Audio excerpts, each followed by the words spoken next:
Sige po, pwede na po tayo makaupo. Batiin mo yung katabi mo ng Happy Heart Day. Kung yung katabi mo ay single, pakibati na ng Happy Heart Day. Kasi nasasaktan yan sa tuwing may nakikitang may nagyayakapan, may nag-aakbayan. Happy Heart Day.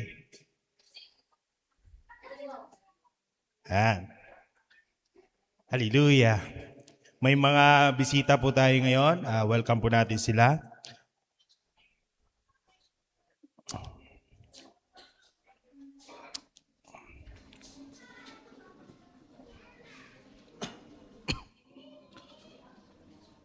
Nung mga nakarang taon po ay meron po kaming pamangkin na special po siya. At every time na naiwanan na nakabukas yung pinto, lumalayas, umaalis. And then, pag umalis na yon, mahihirapan na kami maghanap. Sinong nakarelate dito na meron kang something na hinahanap, pero ang hirap hanapin? Meron ba? And then nung hinahanap namin siya, ginawa namin ng lahat para lang mahanap siya kung saan na kami pumupunta, kung sino na nilalapitan namin, humihingi na kami ng tulong para lang makita siya. At habang ang oras ay tumatakbo, ang isip namin nag-aalala. Nakarelate pa kayo doon? And then habang dumating yung time na yun hanggang sa makita siya, nung nakita na niyakap siya ng gusto. Ano na nangyari? Ang dungis-dungis niya. Minsan may sugat pa siyang nakukuha, and then, pero lahat ng yon worth it kahit na hindi natutulog, kahit na puyat ka. Amen.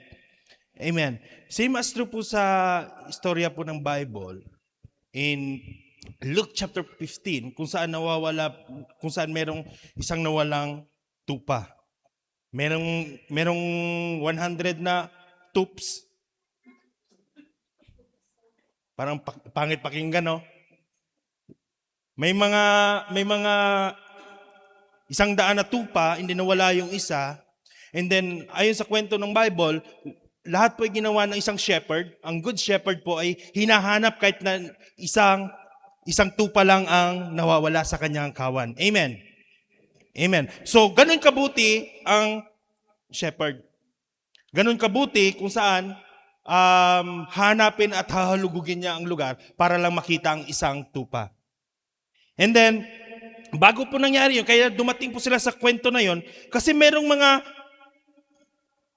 mga Pharisees, ang teacher of the religious group, na nakita si Jesus na kasamang kumakain or nagtuturo si Jesus sa mga sinners at sa mga tax collector.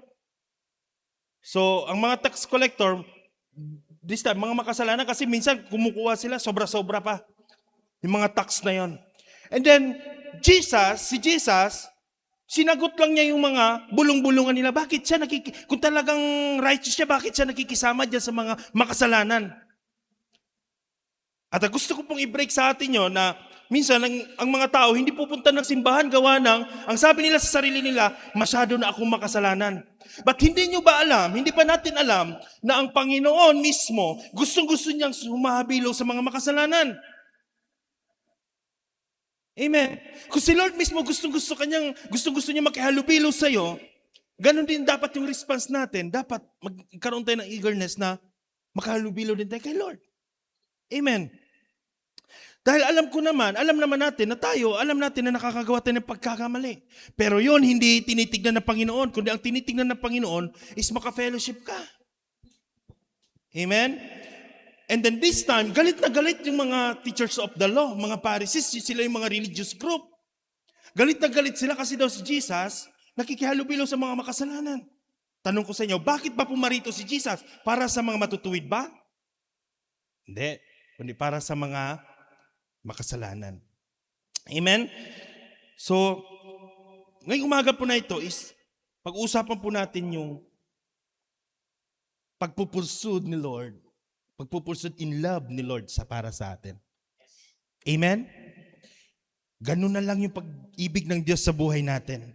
At gusto niyang ipursigi ka sa pamamagitan ng kanyang pag-ibig. Gusto niyang puntahan ka, hanapin ka, at lahat ng mga plano mo sa buhay mo gusto niyang ipursud in love. Amen. Amen. So, May isang shepherd na nawala ng isang sheep, and then, hinanap niya. Iniwan ng 99, hinanap ang isa. Gaano ba kahalaga ang isa para sa 99? Kaya minsan dito sa church natin, huwag kang magtaka kung bakit hindi ka nakakamayan ni pastor. Kasi minsan, akala natin pinapabayaan tayo, pero alam nyo ba na ang 99, inilagay niya muna sa safe place. Sabihin mo sa katabi mo, nasa safe place ka na kasi. Nandun ka na sa isang place, alam nyo ba ng mga dati, pagka meron silang mga malalaking grupo na ng mga tupa, ang ginagawa nila, kung aalis man sila, meron silang nilalagay ng mga bakod ng ganyan. Kasi ang mga tupa, pag may nakarang, hindi tutuloy yan. And then, ay sa Bible, tayo daw mga tao is kinukumpara sa isang tupa. Ang tupa daw po ay hindi marunong umuwi mag-isa. Kailangan may nag-guide. Amen. Ultimo sa pagkain nila, kailangan may nag-guide. Amen. Ultimo sa kanilang pag-inom, kailangan may nag-guide. Everything na ginagawa nila, gusto nila ginaguide sila. Hindi sila pwedeng pabayaan. Kaya huwag kang magtaka kung mayroong nag-aalaga sa'yo. Sabi niya, bakit? Pwede naman ako pabayaan. Pinabayaan na nga niya ako eh. Hindi na nga niya ako binigyan ng bulaklak kahapon eh. Pinabayaan ka na. Sino dito yung nakatanggap ng bulaklak? Sana all. Sana all na lang. May isang babae binigyan ng bulaklak. Bulaklak na pampatay. Bakit pampatay to? Ganyan kasi ako kapatay na patay sa iyo.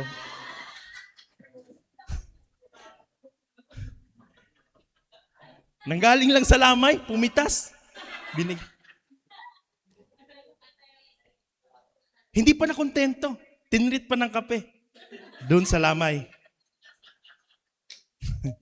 Nagkaroon pa sila ng kafe. Fellowship. Nandun sila sa may lamay, nagkakape. At least nakumpleto yung Valentine's mo. Heart Day. So, sa palagay, bakit mayroong mga naliligaw na mga tupa? Or kung tayo man inhalin tulad sa isang tupa, bakit kaya marami sa atin, sa ngayon, is naliligaw pa rin? Or marami sa atin, mga tao, na nakikita natin, naliligaw. Hindi yung naliligaw na hindi na marunong umuwi. Sometimes naliligaw tayo ng landas. Yung binabanggit natin, naliligaw ng landas. Hindi na sumasakto yung kanyang pamumuhay, naliligaw na siya. Bakit kaya meron pang mga ganong mga tao? Bakit kaya meron pang naliligaw? Unang-una, dahil sa opportunity. Nagets nyo na ba kagad? Hindi ko na kailangan i-explain. Minsan, nakakaligaw yung opportunity. Kasi minsan, pagka ang mga tupa, naglalakad ng ganyan, pag may nakita pagkain niya, pupuntahan yan. Opportunity na to eh. Bakit ko papapalampasin? Nandito na. Green pasture na to. Minsan humihiwalay siya ng ganon kasi oportunidad. May mga opportunity tayo na ginagawa tinitake natin sa buhay natin na minsan yun hindi na magiging dahilan para maligaw tayo.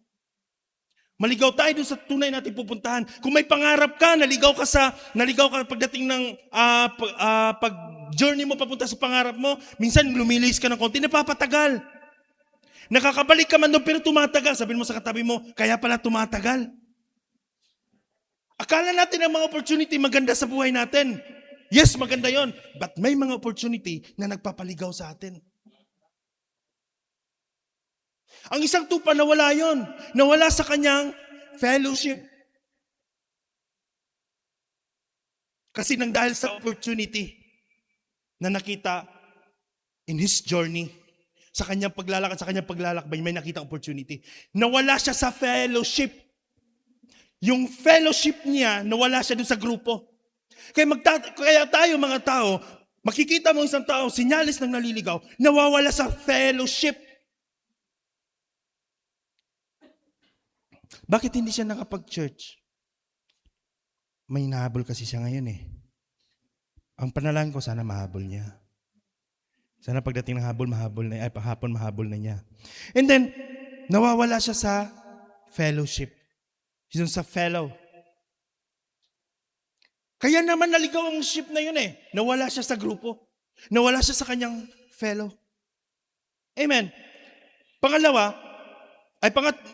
nawawala na yung kagustuhan niyang mag-stay kung saan nandun na lang sila. Possible na yung ship na yon, umalis ng lahat, siya nandun pa, nag-i-enjoy pa rin siya sa kanyang sitwasyon. Kaya minsan ako consider kang naliligaw kasi nag-i-stay ka na lang kung nasaan ka ngayon, naging kontento ka kung nasaan ka ngayon. Hindi mo nakikita yung nakikita ng shepherd. Alam ng shepherd, it's either na papauwiin na yung mga ship kasi uulan, it's either na papauwiin na yung mga ship kasi wala na, hindi na good ang surrounding nila, wala na masyadong pagkain dyan, dadalhin kayo sa ibang lugar na mas maganda. But nang dahil sa nakontento tayo kung nasaan na tayo ngayon, minsan naliligaw tayo.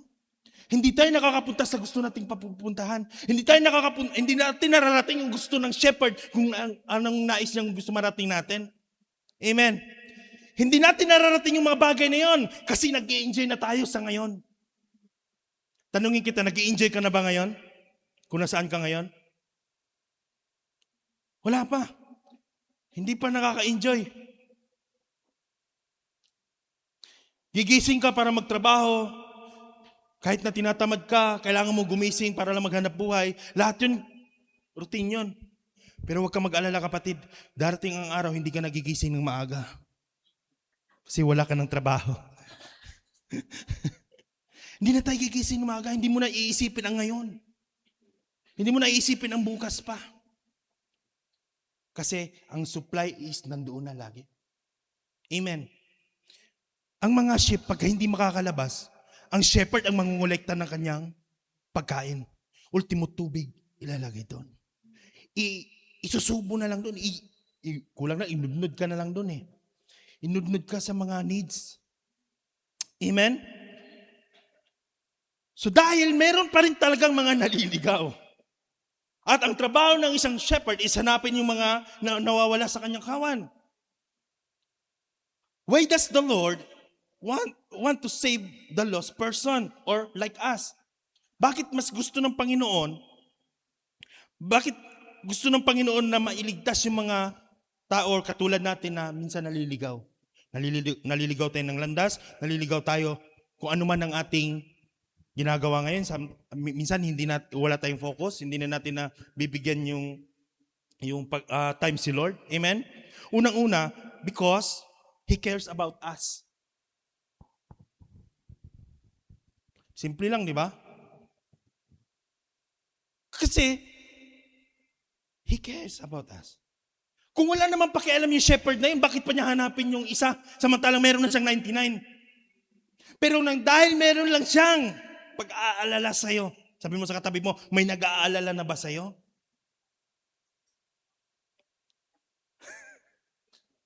May nag-aalala na ba sa'yo?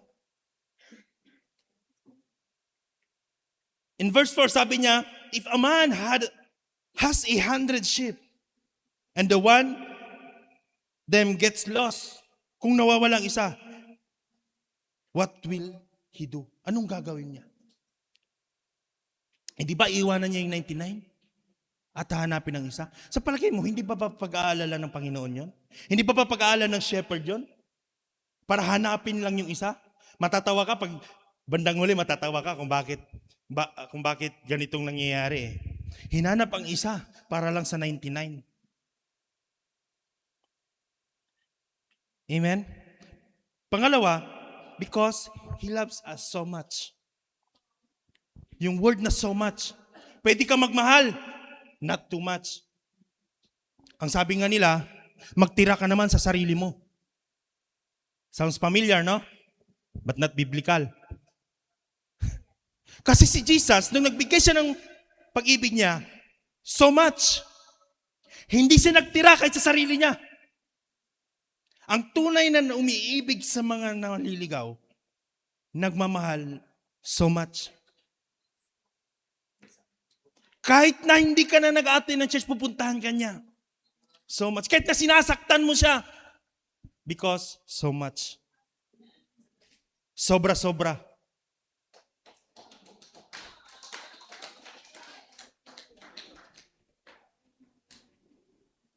Sabi ng maniligaw mo noon, umulan man, bumagyo, pupuntahan kita. Bumuka man ang lupa, pupuntahan kita. Kahit ano mang mangyari, pupuntahan kita. Ba't hindi ka nakarating kahapon? Umambon eh. Hanggang ambon lang ang pag-ibig ng tao. Pero pagdating sa anong unos, sa palagay nyo, worth it ba na hanapin ang isa versus dun sa 99?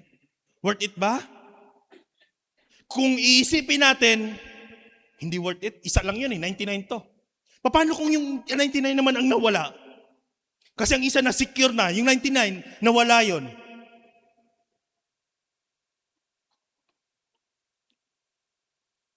Hindi maghahanapan sila ngayon. Isipin mo, paano kayo niya hinanap yung isang ship? Paano niya kayo hinanap yun, no? Habang naglalakad siya ng ganon? Naisip niyo ba yung paano niya hinanap? Sumisigaw-sigaw siya. Me! Me! Siyempre, walang pangalan eh. Siyempre, sasagot yan. Me! Nakakatawa, no? Pero gagawin mo ang lahat kahit na nagmumukha kang tanga para mahanap lang siya. Si Jesus nga ginawa, natawag pa siyang hangal sa ginagawa niya. Kahangalan ang umibig ng sobra-sobra. Pero para sa Panginoon, yun ang gusto niya. Para maranasan mo lang ang lahat. Ganyan katindi ang pag-ibig ng Panginoon. Hallelujah. Pangatlo, He wants us to lie on His shoulder. Nakailang beses ka na sa taon na ito na naramdaman mo naka-lie down ka sa shoulder ng Panginoon. Alam mo kung sino yung mga taong nararamdaman nila ang yakap ng Panginoon, ang paghagulhol nila sa balikat ng Panginoon. Alam mo kung sino yung mga tao na yon? Sila yung nakakaramdam ng kaligawan.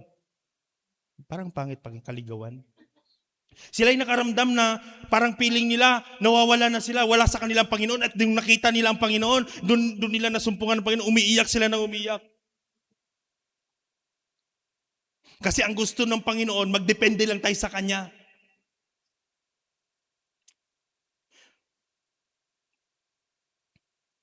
Mga magulang, may mga anak tayong naliligaw or hindi umuwi sa tamang oras. Anong ginagawa mo pag uwi? Anong ginagawa mo? Pinapalo. Nilalati, grabe naman. Sinisinturon, winawalis. Tama. Pero nung si Jesus, nung merong isang, nung si Lord, ang shepherd, nung merong isang sheep ang nawawala, nung nakita niya, hindi niya niyakap niya. Binuhat niya sa kanyang bisig. Hallelujah. Ganyan na ganyan ang gusto ng Panginoon, na ikaw ay maprotektahan. Amen? Ang ganda-ganda na ng buhay natin pag tayo nasumpungan natin ang Panginoon. Ang ganda-ganda na ng buhay pag tayo nahanap ng Panginoon. Pag naramdaman mo ang pag-ibig ng Panginoon, ang ganda-ganda ng buhay natin. Hindi man makikita pisikal, pero mararamdaman mo dito sa loob. Alam mong nakita ka ng Panginoon, alam mong nahanap ka ng Panginoon. Hindi makukumpleto yung araw mo, ay yung linggo mo pag walang Sunday, hindi ka nakapakinig ng Word of God. Hindi makukumpleto yon. Yung everyday mo, Bible reading mo, hindi makukumpleto yung araw mo pag hindi ka nakapag-Bible reading. And every time na nagbabasa ka ng Bible, nangungusap ang Panginoon sa iyo, yun yung time mo para mag-lie down sa kanyang dibdib. Alam mo yung may nag-aalala, may nagki-care sa iyo, niyayakap ka. Amen? Ang sabi natin dito, para kanino ka bumabangon? Pero ang sabi ng Bible, para kanino namatay si Jesus? Hindi kanya kayang pabayaan, kapatid, kung nasaan ka mang sitwasyon ngayon. Maganda na yung sitwasyon mo na yan. Yes, maganda na yung sitwasyon mo. Pero paano ang sitwasyon mo sa Panginoon? Ngayon, may pag-ibig ang Panginoon. Gusto mo bang i-take yung pag-ibig ng Panginoon? Kasi ang pag-ibig ng Panginoon hindi lang basta-basta. Kaya kanyang hanapin, kaya kanya ipagpalit sa iba. Ay kaya niya ipagpalit yung iba para sa'yo. Pero ni minsan, hindi kanya pinabayaan sa area ng buhay mo. Amen. So, ano ba ang nagiging kondisyon ng isang naliligaw? Isa sa mga kondisyon ng mga naliligaw, yung mga tupang naliligaw, sobrang kapal na ng kanilang mga balahibo, wala nang nag-aalaga sa kanila. And then wala nang nagugupit hanggang sa wala na silang makita. Pag kayo mga sungay nila masyado nang mahaba, pumupunta dito sa ulo yan hanggang sa tatago sa kanilang ulo hanggang sa mamamatay sila. Ganun katindi ang mga sheep na walang shepherd, walang nag-aalaga sa kanila. Maraming mga parasites, may mga kuto, may mga kung ano-ano pa man na darating sa kanila. Ganun katindi ang kanilang pinagdadaanan. And then, ang kanilang nutrisyon, hindi ganun papayat talaga sila. Bakit? Hindi naman nila alam paano maghanap ng pagkain. Kung hindi lang sila i-guide ng shepherd, hindi nila alam kung saan pupunta, saan may magandang pagkain. At alam nyo ba ng mga sheep, hindi sila pwede sa mga maiingay na mga ilog? Takot sila sa mga maiingay na ilog. Mga maingay, takot sila. Kaya sa bahay, umaalis ako, sheep ako eh. Pagka nag-ingay na si mama, umaalis na ako kasi takot ako sa ingay. Hindi sila pwedeng uminom doon sa mga rumaragasang tubig kasi natatakot sila. Tapos ang kanilang mga paa, hindi na ma-maintain. Wala nang manicure, wala nang pedicure. Hindi na ma-maintain. Mamaya, tingnan mo yung paa ng katabi mo kung naka-pedicure ba yan. Ibig sabihin, naliligaw na yan. Behavior ng mga naliligaw. Merong takot at panik, nagpapanik. Ano man ang mga nangyari sa buhay niya, nagpapanik, natatakot. Bakit? Wala siyang assurance na may magliligtas sa kanya. Dahil nga wala siya sa piling ng kanya shepherd. Pag kumulog, ano na nangyari? Pag may pagsubok, pag may unos, ano na nangyari? Bakit talaga, punta na tayo sa grocery. Nag-aalala ka na lagi at lagi merong takot sa puso natin. At pangalawa, ay panglas, ang tupang naliligaw, attractive sila sa mga predator. Attractive sa predator ang mga naliligaw na tupa. Kasi alam ng mga kalaban na walang nagbabantay sa kanya. Kaya anytime pwede siyang sakmalin, lapain. Alam niyo ba kung bakit ang mga tupa is nagkumpul-kumpulan sila? Naggrupo-grupo yan sila. Alam mo ba kung bakit? Yan ang kanilang panlaban sa kanilang mga predator. Pagka marami sila, walang gagalaw sa kanilang mga lobo. Kasi sila mismo nagpoprotektahan sila. Susungagin ng isa yung, pag may umatake, susungagin. Susuportahan naman ng isa. Alam mo kapatid, kung magkasama lang tayo sa fellowship, may magpoprotekta sa'yo na mga kapatiran mo. Amen? Dito na po ako magtatapos.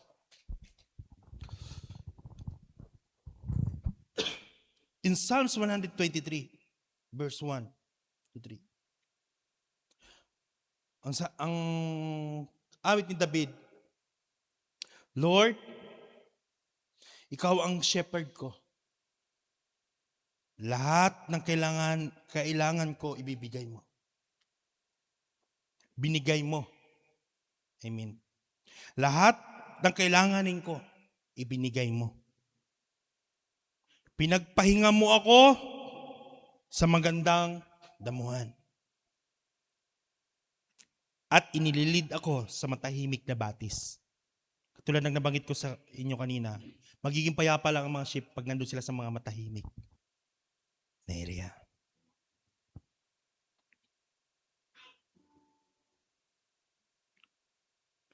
Binigyan mo ako ng bagong lakas.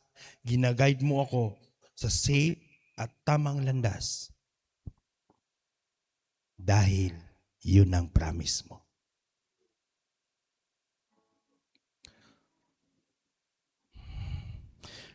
Kung nasaang area ka man ng buhay mo ngayon, hindi ibig sabihin hindi ka hinanap ng Panginoon. Kung nararamdaman mong kabigatan ngayon, ikaw na nakikinig ngayon, alam ko at alam mo, sa lahat tayo mayroon tayong mga pinagdadaanan. Yung pakiramdam na akala mo wala ka ng kakampi, walang nag-aalala sa'yo, wala nang nagmamahal sa'yo, nandito ang Panginoon. The Lord is my shepherd. Kung ang good shepherd, ganun ang ginagawa niya.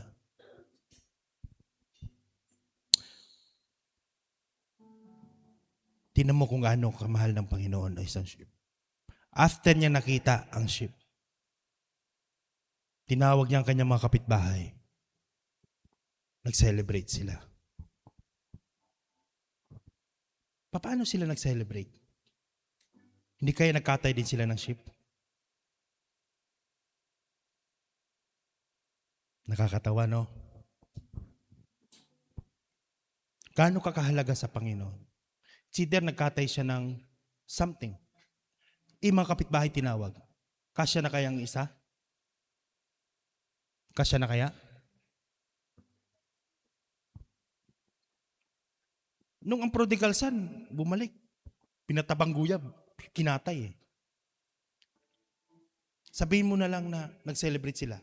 Pinatabang guya. Gaano ba kalaki ang guya? Katumbas sa isang tupa.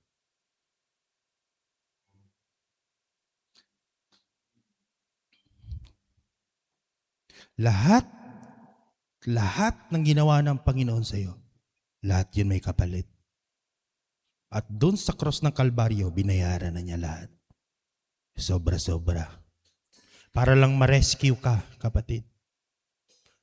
Kailangan mo na magbuhis ng buhay si Kristo. Kailangan lang dumaloy ang kanyang dugo.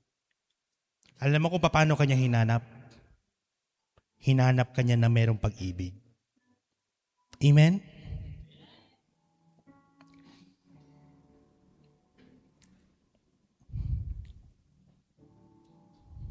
Bakit hindi tumigil na hanapin ni Jesus ang mga nawawala? Dahil ang pag-ibig ay hindi sumusuko. Dahil para tayo sa Kanya. Sa palagay mo, yung nawawalang tupa, sino naghanap? Yung may-ari. Kapatid, sino bang nagmamayari ng buhay mo? Di ba si Lord? Walang ibang maghahanap sa'yo kundi si Lord. Pangatlo, dahil hindi natin kayang iligtas ang ating sarili. Amen? Kasi kung kaya lang nung tupa umuwi, hindi na siya hanapin. Magsisisigaw na lang yung shepherd doon para tawagin lang siya. Kaya lang hindi mangyayari yan. As long as naniligaw ka, wala kang kakayanan na bumalik. As long as mayroong mag-aabot sa'yo, may maghahanap sa'yo. And kung in-invite ka man ngayon, congratulations, nahanap ka. Kung na-invite ka man ngayon, congratulations, nahanap ka. May nakahanap sa'yo. At itong time na ito yung chance mo. Chance mo para makapiling si Lord. And the last, dahil ang pag-ibig ng Diyos ay nagre-restore. Dati ka na nag-a-attend at bigla kang nawala. Ang pag-ibig ng Diyos nagre-restore, kapatid. Hindi ka pababayaan ng Panginoon. Hindi ka niya i-condemn. Ayan kasi, paalis-alis ka pa, alam mo nang nandun yung grupo, bakit ka pa nandyan? Ni minsan wala kang marinig sa shepherd na sinumbatan ang kanyang sheep. Wala kang nakita na pinalo niya ang kanyang sheep. Alam ng shepherd kung gaano kahirap ang pinagdaanan ng sheep. Sa palagay mo, anong ginagawa ng sheep na yun nung hindi niya na nakita ang ka-fellowship niya? Pwede nagsisisigaw yun. Nakakita na kayo ng sheep na nawala sa grupo?